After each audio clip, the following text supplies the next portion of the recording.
Welcome to my dear students. Today I am going to start P block elements related nitric acid. Dear students, आप लोगों ने lecture number 5 में Haber process से ammonia के निर्माण विधि का अध्ययन किया। पूरा विश्वास है कि आप अच्छी तरह से उसे तैयार कर लिए होंगे। आज हम लेक्चर नंबर 6 शुरू करने जा रहे हैं, जिसमें हम नाइट्रोजन परिवार के तत्वों में नाइट्रिक एसिड को बताएंगे। Nitric acid is the most important acid of nitrogen. यह बहुत ही महत्वपूर्ण एसिड है नाइट्रोजन का। यह एक अस्थायी और प्रबल अम्ल के रूप में जाना जाता है। It is stable and a strong acid. It was named Aqua Fortis, meaning strong water. It was named Aqua Fortis. Nitric अम्ल का एक दूसरा नाम दिया गया जिसे एक्वा फोर्टिस कहते हैं। एक्वा फोर्टिस का मतलब होता है प्रबल अम्ल, स्ट्रांग वाटर, स्ट्रांग वाटर, जिसको हम कहते हैं प्रबल जल, या इसको हम प्रबल अम्ल भी कह सकते हैं। ग्लोबर साइंटिस्ट ने 1658 में नाइट्रिक एसिड की खोज की थी। It was obtained by the Glauber scientist in 1658 by the distillation a mixture of nitre and sulphuric acid. Nitre जिसे हम पोटेशियम नाइट्रेट, इंडियन सॉल्टपीटर या सोरा कहते हैं, सोरे को कंसनट्रेट सल्फ्यूरिक एसिड के साथ क्रिया करा करके नाइट्रिक एसिड को प्राप्त किया गया था। एट लास्ट कैवेंडिश नाम के वैज्ञानिक ने प्रूव किया कि नाइट्रोजन और ऑक्सीजन नाइट्रिक एसिड में उपस्थित होते हैं। तो यह नाइट्रिक एसिड का एक इंट्रोडक्शन था कि नाइट्रिक एसिड है क्या, किस प्रकार का अम्ल होता है, कैसे इसको वैज्ञानिकों ने प्राप्त किया। तो अब हम laboratory methods of nitric acid की चर्चा करेंगे। आइए हम देखते हैं laboratory method of nitric acid क्या है। In laboratory prepared by heating mixture of alkali nitrate and concentrate sulfuric acid in a glass retort। प्रयोगशाला में इसे एक कांच के बने रिटार्ट से तैयार किया जाता है। एक विशेष प्रकार का उपकरण है जो प्रयोगशाला में इसको हम उपयोग करते हैं।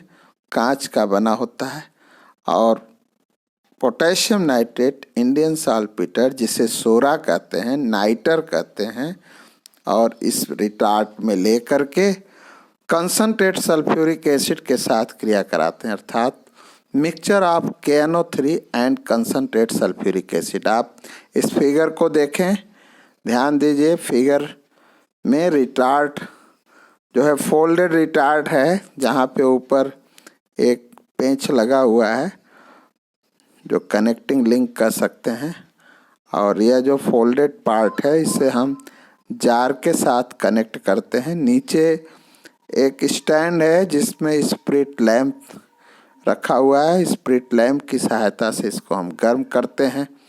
गर्म करते ही इससे नाइट्रिक एसिड निकलने लगता है, जो जार में हम कलेक्ट कर लेते हैं। इतनी ज़्यादा हीट होती है कि ऊपर से हमें कोल्ड वाटर सप्लाई करना होता है। कोल्ड वाटर से हम इसको कूल कर लेते हैं, ठंडा कर लेते हैं। तो लेबोरेटरी मेथड हम इस एपरेटस के माध्यम से बनाते हैं, जिसको हम रिटार्ट कहते हैं, ग्लास रिटार्ट कहते हैं। जो फिगर दिया हुआ है, इस फिगर को आप बनाएंगे। Laboratory preparation of nitric acid. इस लेबोरेटरी प्रिपरेशन के बाद हम मैन्युफैक्चरिंग प्रोसेस की तरफ चलते हैं। नाइट्रिक एसिड का महत्वपूर्ण जो प्रोसेस है वह मैन्युफैक्चरिंग प्रोसेस है। कैसे इंडस्ट्रियल मेथड से नाइट्रिक एसिड को तैयार किया जाता है। Nitric acid is of a great commercial importance. It is needed in large amount for the manufacture of explosive, fertilizer, dyes, drugs, etc. Nitric acid का एक महत्वपूर्ण उपयोग है जिसे बड़े ही लंबे पैमाने पर तैयार किया जाता है, कमर्शियली तैयार किया जाता है। एक्सप्लोसिव, विस्फोटक के रूप में, फर्टिलाइज़र, उर्वरक के रूप में, रंगों को बनाने के लिए, दवाओं को बनाने के लिए विशेष इसका उपयोग है, जिसे हम मैन्युफैक्चरिंग प्रोसेस के द्वारा प्राप्त करते हैं। तो मैन्युफैक्चरिंग प्रोसेस में आपके सिलेबस में ऑस्ट्राल प्रोसेस दिया है, जो मॉडर्न प्रोसेस है। इस मॉडर्न प्रोसेस से हम कैसे बनाते हैं नाइट्रिक एसिड को, वो आप देखेंगे। फिगर देखेंगे क्या मेथड है नाइट्रिक एसिड बनाने का, मैन्युफैक्चरिंग प्रोसेस, जिसे हम ऑस्ट्राल्स प्रोसेस कहते हैं। ऑस्ट्राल प्रोसेस में mixture of ammonia and air is passed over platinum gas catalyst at 1100 Kelvin temperature. The ammonia is oxidized to nitric oxide. Ammonia oxidized होता है नाइट्रिक ऑक्साइड में।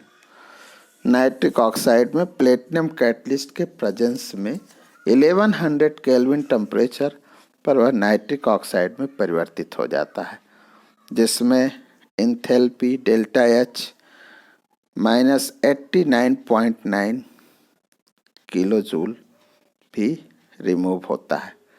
The reaction is exothermic. यह reaction भी exothermic है, जिसमें heat evolving हो, उष्मा का उत्सर्जन हो। ऐसी अपक्रिया को हम एक्सोथर्मिक कहते हैं, या इसे हम उष्माक्षेपी अपक्रिया भी कहते हैं। And the heat of reaction maintains the temperature of the catalyst. इसकी जो अपक्रिया है वह कैटलिस्ट के प्रेजेंस में मेंटेन कर ली जाती है। कई स्टेप में इस अपक्रिया को हम देखते हैं। नाइट्रिक ऑक्साइड का ऑक्सीडेशन होता है नाइट्रोजन डाइऑक्साइड के रूप में। Nitric oxide oxidize to nitrogen dioxide, then again nitrogen dioxide and absorbing in presence of water, water को एब्जॉर्ब करके यह नाइट्रिक एसिड और नाइट्रोजन में परिवर्तित कर देता है, मीन्स नाइट्रिक ऑक्साइड में परिवर्तित कर देता है। नाइट्रोजन डाइऑक्साइड और वाटर एब्जॉर्ब करके यह नाइट्रिक एसिड में परिवर्तित कर देता है। इंडस्ट्रियल प्रोसेस के इस फिगर को ध्यान देंगे, ऑस्ट्राल प्रोसेस जिसको हम कहते हैं, जो मॉडर्न प्रोसेस है। फिगर में आप देखिए, इसमें भी 3 चैम्बर हैं। पहला जो चैम्बर है बीच में आप देख रहे हैं लाइनिंग स्केचिंग हुई है, जो प्लेटिनम गेज है, कैटलिस्ट का कार्य करता है। कैटलिस्ट चैम्बर इसको कहते हैं। पहले चैम्बर को कैटलिस्ट चैम्बर कहते हैं, जहाँ पे जो आउटलेट है अमोनिया और एयर इससे सप्लाई की जाती है। अमोनिया 1 वायलूम और 10 वायलूम एयर्स के मिक्सचर के रूप में हम लेते हैं, जो प्लेटिनम कैटलिस्ट के प्रेजेंस में यहाँ पर ये ऑक्सीडाइज्ड हो जाती है। ऑक्सीडाइज जैसे ही होगी वह नाइट्रिक ऑक्साइड में परिवर्तित हो जाता है। नाइट्रिक ऑक्साइड पुनः, चूँकि इसका ऑक्सीडेशन होता है तो इसे हम ऑक्सीडेशन टावर में ले जाते हैं, जहाँ पे नाइट्रिक ऑक्साइड का ऑक्सीडेशन करके नाइट्रोजन डाइऑक्साइड में परिवर्तित हो जाता है। फिर इसी तीसरे चैम्बर में देखेंगे, जिसको एब्जॉर्प्शन टावर कहते हैं। एब्जॉर्प्शन टावर को कहते हैं अवशोषक कक्ष। ऊपर आप देख रहे हैं पानी का फुहारा डाला जा रहा है, मीन्स वाटर्स को थ्रोइंग की जा रही है। इस चैम्बर में नाइट्रोजन डाइऑक्साइड और वाटर प्लस ऑक्सीजन का मिश्रण दिया जा रहा है। जल एब्जॉर्ब हो रहा है, वाटर एब्जॉर्ब हो रहा है, जिससे नाइट्रिक एसिड का फॉर्मेशन हो रहा है। बीच बीच में क्वार्ट्ज के क्रिस्टल्स के रूप में रखे गए हैं, और यह जो नाइट्रिक एसिड प्राप्त होता है डाइल्यूट फॉर्म में होता है, नीचे सतह पे इकट्ठा कर लिया जाता है। तो इस तरह से नाइट्रिक एसिड बनाने का एक ऑस्ट्राल प्रोसेस है। इस प्रोसेस में हम नाइट्रिक एसिड का फॉर्मेशन इस तरह से करते हैं। अब हम आगे की तरफ देखेंगे, है ये ऑस्ट्राल प्रोसेस के बाद nitric nitrogen dioxide and absorption of the water to form nitric acid। एक इस समय जब ये अपक्रिया होती रहती है तो फ्यूमिंग नाइट्रिक एसिड का फॉर्मेशन होता है। फ्यूमिंग नाइट्रिक एसिड क्या होता है? फ्यूमिंग नाइट्रिक एसिड, जिसको हिंदी में कहते हैं सधूम नाइट्रिक अम्ल। ध्यान दीजिएगा, इम्पॉर्टेंट है, इसको अंडरलाइन करिए। Fuming nitric acid, fuming nitric acid is a yellow brown colour of the concentrate nitric acid. यह पीले भूरे रंग का सांद नाइट्रिक अम्ल होता है। Oxide of nitrogen like nitrogen dioxide and nitrogen trioxide are soluble form. यह जो है सॉल्युबल घुली हुई अवस्था में होती है, जो ब्राउन कलर का फ्यूम प्रोड्यूस करती है, धूम निकलता है, धुआं जैसा निकलता है। Fuming nitric acid is a strong oxidizing agent. इसका एक रोल होता है जो स्ट्रॉन्ग ऑक्सीडाइजिंग एजेंट के रूप में, प्रबल ऑक्सीकारक के रूप में कार्य करता है। जैसे कई बार क्वेश्चन पूछा गया है, write the short notes on fuming nitric acid. ध्यान दीजिएगा, फिर से ध्यान दीजिए। Fuming nitric acid is a yellow brown colour of concentrate nitric acid. Oxide of nitrogen like nitrogen dioxide and nitrogen trioxide are soluble form brown colour fume धूम produces fuming nitric acid is a strong oxidizing agent।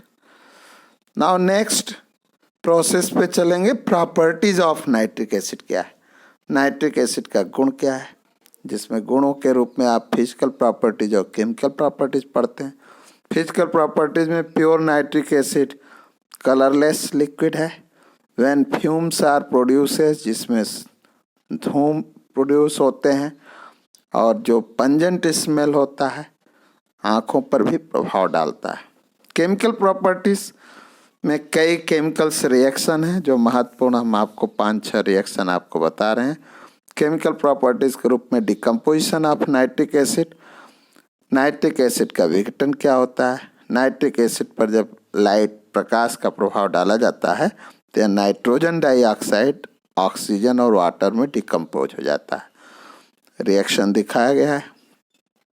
HNO3 decomposes NO2 O2 plus H2O। Now second reaction, it produces salt by the reaction between bases and carbonates। Nitric acid salt produce करता है, जैसे caustic soda है, nitric अम्ल के साथ क्रिया करके sodium nitrate बना लेता है। It is a type of the salt, लवण बना लेता है। इसी तरह से कार्बोनेट के रूप में सोडियम कार्बोनेट नाइट्रिक एसिड से क्रिया करके सोडियम नाइट्रेट बना लेता है। तो all these type of the salts are produced by the reaction between bases and carbonates. Now next, oxidation of sulphur into sulphuric acid by nitric acid. Sulphur का oxidation होता है तो यह सल्फ्यूरिक एसिड में परिवर्तित हो जाता है।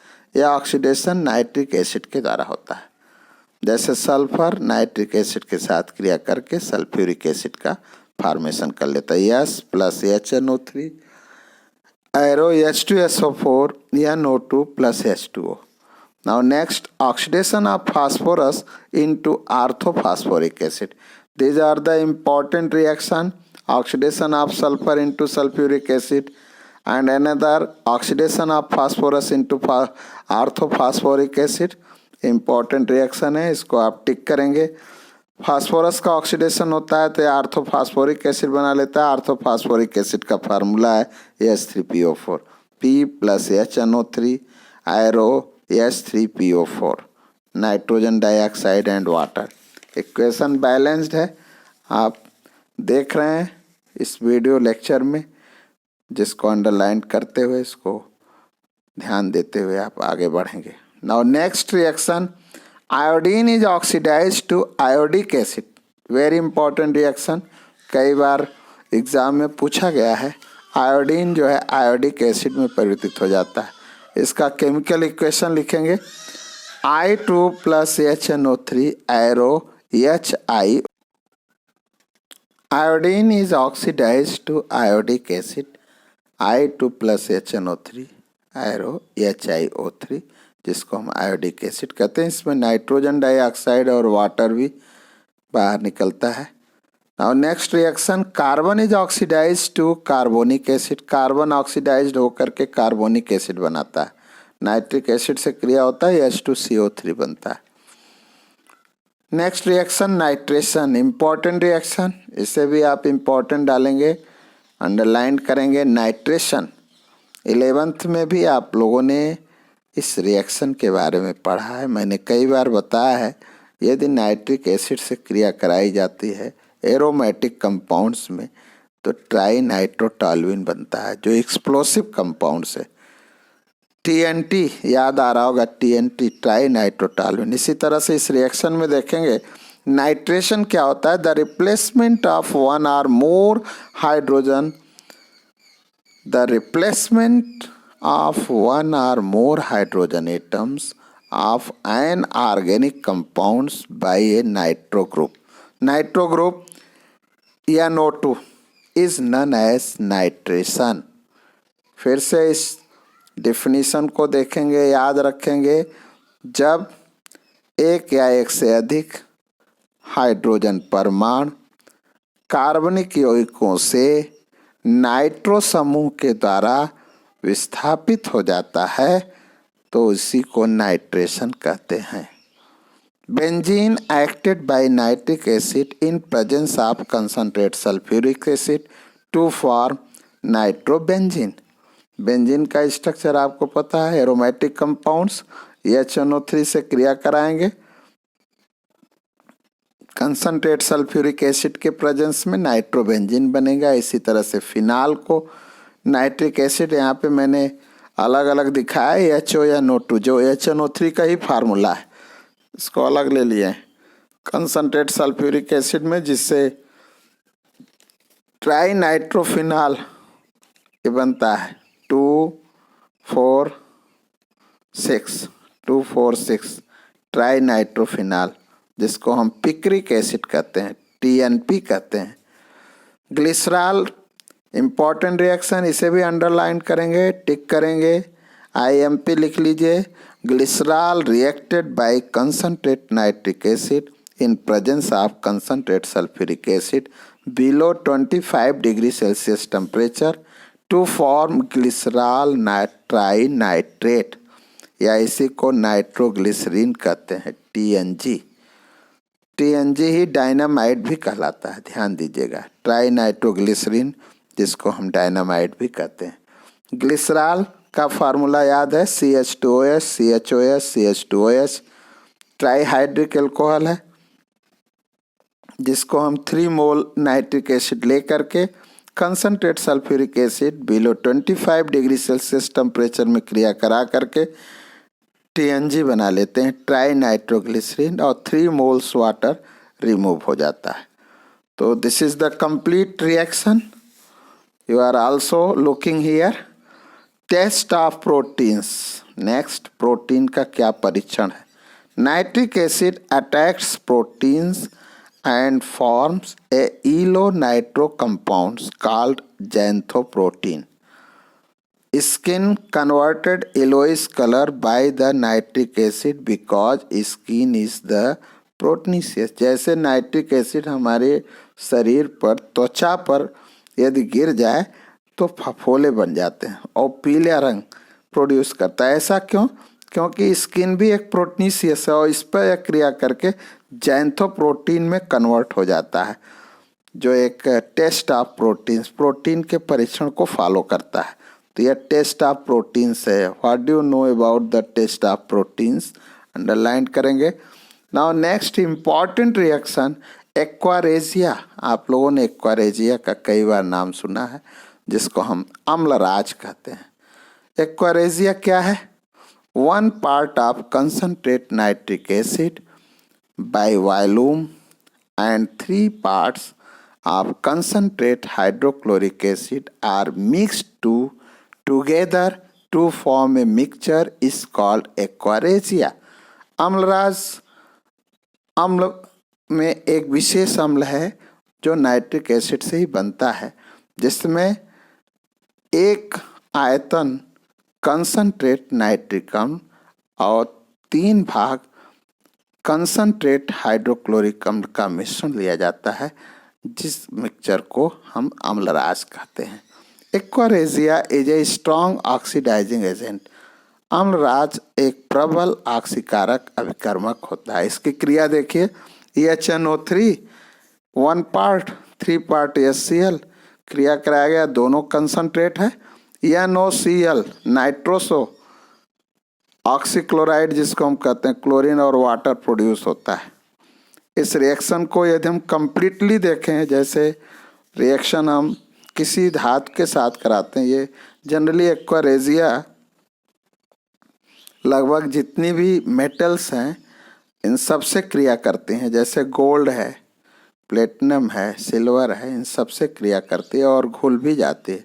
ये सारे धातु एक्वारेजिया में घुल जाते हैं। तो रिएक्शन विथ गोल्ड, गोल्ड को यदि हम एक्वारेजिया के साथ क्रिया कराते हैं तो टेट्राक्लोरो आरिक एसिड का निर्माण होता है। टेट्राक्लोरो आरिक एसिड का फार्मूला है H, बाहर लेंगे ब्रैकेट में AuCl4 दिखाएंगे, इसको टेट्राक्लोरो आरिक एसिड कहते हैं। अंडरलाइन करेंगे, इंपॉर्टेंट रिएक्शन है। What do you know about the reaction between gold and aqua regia? फिर से ध्यान देंगे, what do you know about the reaction between gold and aqua regia? Amalraj और सोने के बीच अर्थात गोल्ड के बीच क्या क्रिया है?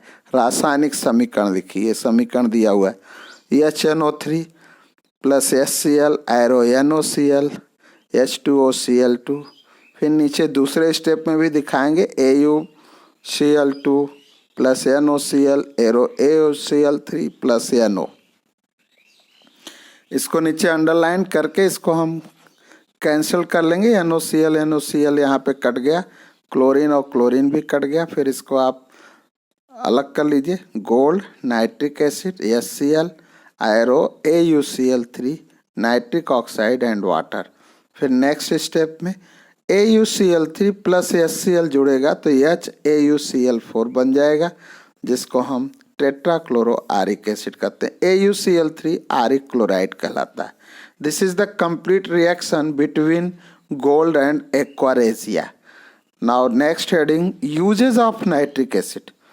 नाइट्रिक एसिड का उपयोग क्या है? मैंने आपको पहले ही बताया कि नाइट्रिक एसिड का बड़ा महत्वपूर्ण उपयोग है, जैसे स्ट्रॉन्ग ऑक्सीडाइजिंग एजेंट के रूप में, फर्टिलाइज़र बनाने में, अमोनियम नाइट्रेट, कैल्शियम नाइट्रेट के रूप में, नाइट्रेशन में अभी आपने trinitrotoluene, trinitrophenol, trinitroglycerol, तमाम ये कंपाउंड्स बना रहे हैं। मेटल नाइट्रेट के रूप में कलर बनाते हैं, परफ्यूम बनाते हैं, इत्र जिसको कहते हैं, दवाएं बनाते हैं, मेडिसिन, आर्टिफिशियल फाइबर्स बनाते हैं, क्लीनिंग एजेंट, कहीं पे थोड़ा सा भी दाग धब्बा है इसको हम थोड़ा डाइल्यूट करके साफ भी कर लेते हैं। गोल्ड और सिल्वर को आप देखते हैं, सोना और चांदी को ले जाते हैं आप मार्केट में धुलाने के लिए, उसको साफ कराने के लिए, तो एक्वारेजिया ही होता है जो गोल्ड और सिल्वर को चमक ले आ देता है, साफ कर देता है, उसकी जो डर्ट होती है उसको निकाल देता है।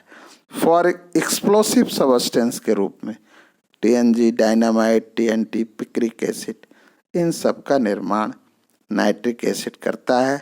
एक्वारेजिया को बनाया जाता है। तो कई प्रकार के महत्वपूर्ण उपयोग हैं जो नाइट्रिक एसिड के रूप में पाए जाते हैं, नाइट्रिक एसिड से बनाए जाते हैं। तो आज हम आप लोगों को नाइट्रोजन का एक इम्पॉर्टेंट कंपाउंड्स बताया जो नाइट्रिक एसिड के रूप में, नाइट्रिक एसिड की, तो आज हम आप लोगों को नाइट्रिक एसिड के महत्वपूर्ण गुणों के बारे में फोकस डाला, उसके लेबोरेटरी मेथड्स और मैन्युफैक्चरिंग प्रोसेस में ऑस्टवाल प्रोसेस जो मॉडर्न प्रोसेस है उसके बारे में चर्चा की। सबसे लास्ट में मैंने कई प्रकार के केमिकल प्रॉपर्टीज़ को जो बताया उसको आप ध्यान दीजिएगा, जैसे एक्वारेजिया का क्या महत्वपूर्ण उपयोग है, उसका केमिकल इक्वेशन क्या है, गोल्ड के साथ में क्रिया कराते हैं तो क्या रासायनिक समीकरण बनता है, और भी उसकी जो इम्पोर्टेंट यूजेस हैं इस पे आप ध्यान दीजिएगा। तो मुझे पूरा विश्वास है आप अच्छे ढंग से तैयारी कर रहे होंगे। यह आपको आपकी बोर्ड परीक्षा में पूर्ण रूप से सहयोग करेगा और इसकी तैयारी आप करते रहिए। और भी हम एक संदेश पुनः देना चाहेंगे कि आप निश्चित रूप से अपने बड़े बुजुर्गों और भाई बहनों का आशीर्वाद लेते हुए घर में स्वस्थ होंगे, सुरक्षित होंगे और अपना पठन पाठन में ध्यान दिए होंगे। तो आज के लिए बस इतना ही। Goodbye, thank you.